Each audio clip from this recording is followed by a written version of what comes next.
6 p.m. Pakistan Standard Time. Assalamu alaikum. This is Radio Pakistan.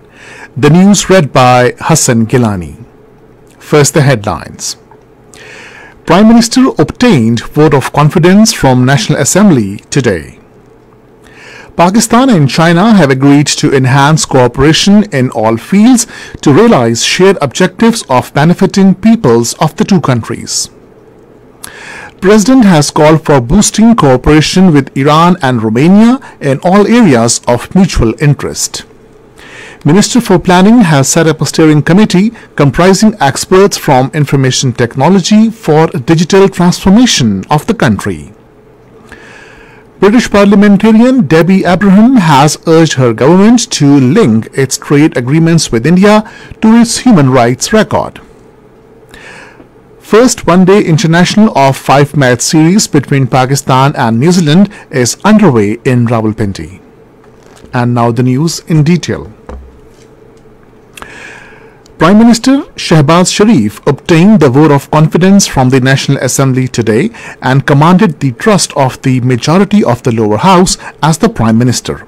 The resolution was moved by Foreign Minister Bilawal Bhutto Zardari, which was supported by 180 members. Speaking on the occasion, Bilawal Bhutto Zardari said, "Today's resolution reflects that Pakistan's parliament stands by the constitution, democracy, supremacy of the parliament and constitution." A delegation of Muttahida Qawmi Movement called on Prime Minister Mohammad Shehbaz Sharif in Islamabad today. During the meeting, overall political situation of the country came under discussion. The Prime Minister directed the Minister for Planning Ahsan Iqbal to remove all reservations of the MQM regarding census at the earliest.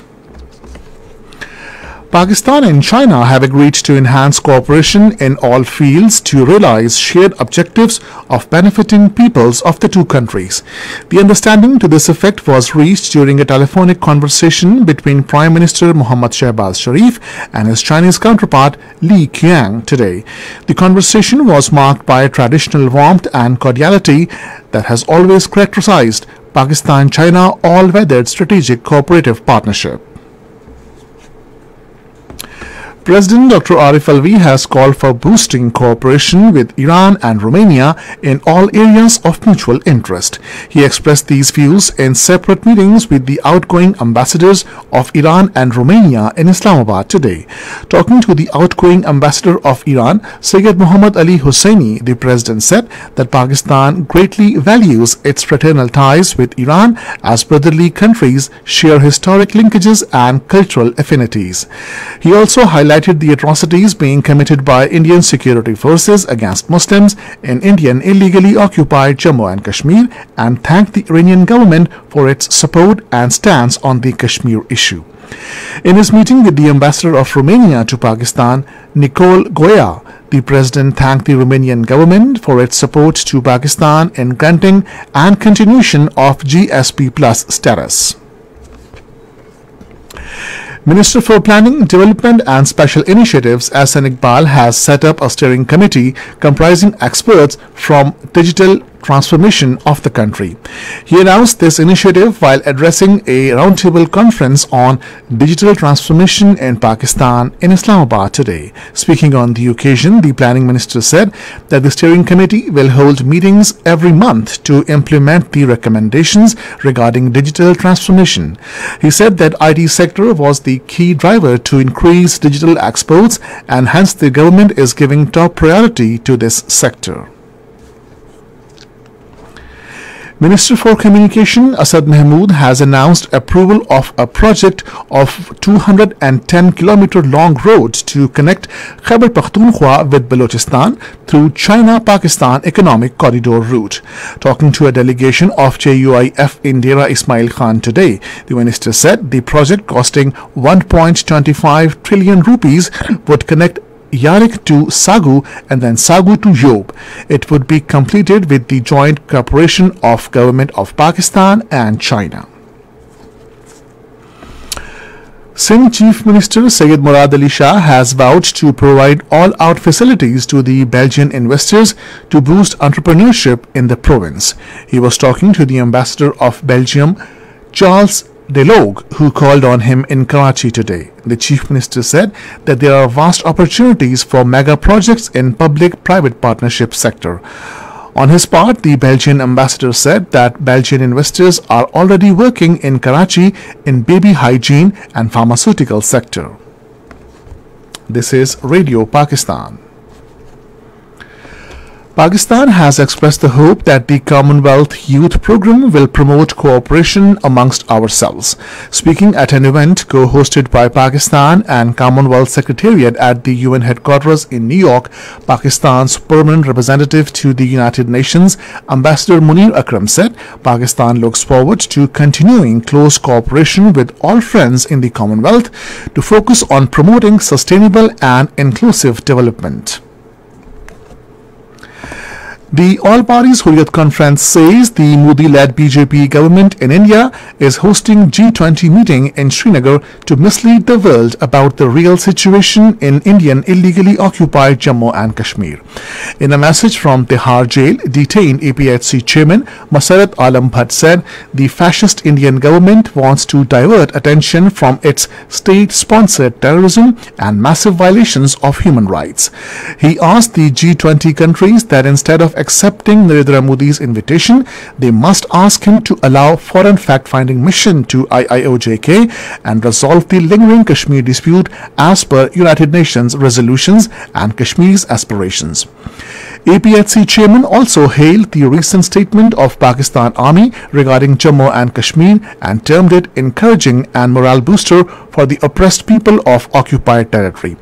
The Jammu and Kashmir Liberation Front at different functions held in IIOJK, AJK, Abu Dhabi, Paris and other cities of the world paid glowing tributes to its founder Amanullah Khan on the occasion of his 7th death anniversary. Member of British Parliament Debbie Abraham, during a debate in the House of Commons, expressed serious concern over the human rights violations perpetrated by Indian troops in occupied Jammu and Kashmir. She urged the British government to link its trade agreement with India to its human rights record. In India, Hindutva monks have called for violence against Muslims and Christians in the Bharatiya Janata Party-ruled Uttarakhand state. Several Hindutva leaders at religious gathering held in Chakrata town in Dehradun district of the state made derogatory comments against minorities and called for their economic boycott and even violence against them. Meanwhile, hundreds of farmers have started their 3-day-long march from Ekol to Loni in Maharashtra in support of their demands and against policies of BJP government. The farmers, carrying red flags, banners and posters chanting slogans for their demands, started their march. Organizers said if the farmers' demands were not met, they would stage an indefinite sit-in protest. NATO allies and partners have provided about 1,500 armored vehicles and over 200 tanks to Ukraine for retaking territory from Russian forces. Talking to newsmen in Brussels, NATO chief Jens Stoltenberg said NATO has also trained and equipped more than 9 new Ukrainian armored brigades to put Ukraine in a strong position to retake occupied territory. The United Nations has called for the deployment of an international specialized force in Haiti to quell armed gang violence. Briefing to UN Security Council Special Representative of UN Secretary-General Antonio Guterres for Haiti, Maria Isabel Salvador, said Haiti requires immediate assistance to counter increasing armed gang violence and to deploy its police. In the first one-day international of 5-match series against Pakistan in Rawalpindi, New Zealand were 187 in 35 overs for the loss of 2 a short while ago.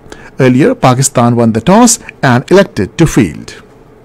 And finally, the weather. Mainly dry weather is expected in most parts of the country, while hot in central and southern parts during the next 12 hours. However, rain, wind, thunderstorm with isolated heavy fall, hailstorm is likely in Khyber Pakhtunkhwa, northeast Punjab, Sindh, South Balochistan, Gilgit-Baltistan and Kashmir. And that is the end of the news. For more news and analysis, log on to our website radio.gov.pk and also watch live video streaming of our bulletins on the link facebook.com/Radio Pakistan News Official.